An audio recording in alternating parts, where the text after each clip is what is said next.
Harry and his father, King Charles III's relationship is currently at an all-time low, according to a royal expert.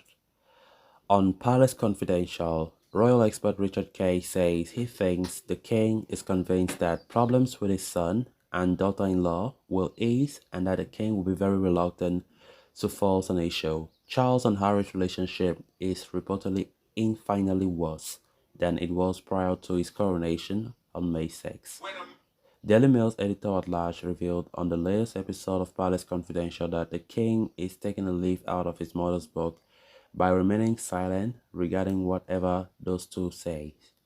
Chatting to Joe Evan, Richard Kay said, "In the last few months, Harry has said about his brother William and sister-in-law Kate, but also Camilla, and that is a no-go for King Charles."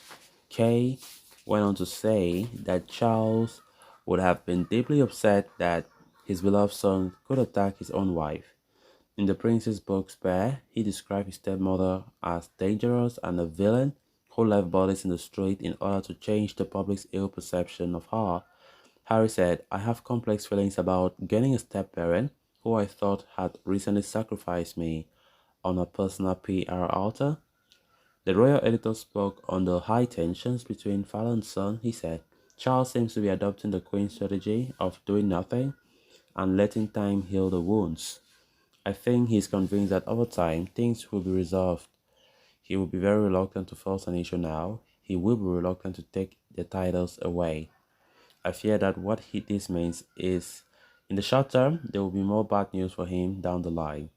Harry attended his father and Camilla's coronation on the 6th of May, which was the same day as Archie's birthday. However, he left immediately after the ceremony, went to Heathrow Airport and took his plane back to the US. Later on this episode, Kay and Elvin discussed Harry and Meghan's near catastrophic car chase in New York. Elvin said, "It's interesting, isn't it? Not even all these years on, Diana's name still does something, cast a long shadow, and it was recently invoked in the coverage of Harry and Meghan's so-called near catastrophic paparazzi car chase," he said. Richard Kay then said, "I think a lot of people would have had their hearts in their mouths when that statement emerged from New York and the talk of a near catastrophic car chase because instantly it switches us back to the 1997 car crash that caused Princess Diana's death. Nobody wants that. Nobody, even the paparazzi, don't want it again, and the royal family certainly don't. None of us do. And there really has to be some meaningful way where people, I'm talking about Meghan and Harry, where they are able to go about their life without generating that kind of frenzy and at times apparently took hold last week in New York. Quite how accurate the detail is, we are still not entirely sure. So guys, with that we have come to an end of this episode. Thanks so much for watching. Until next time, bye for now.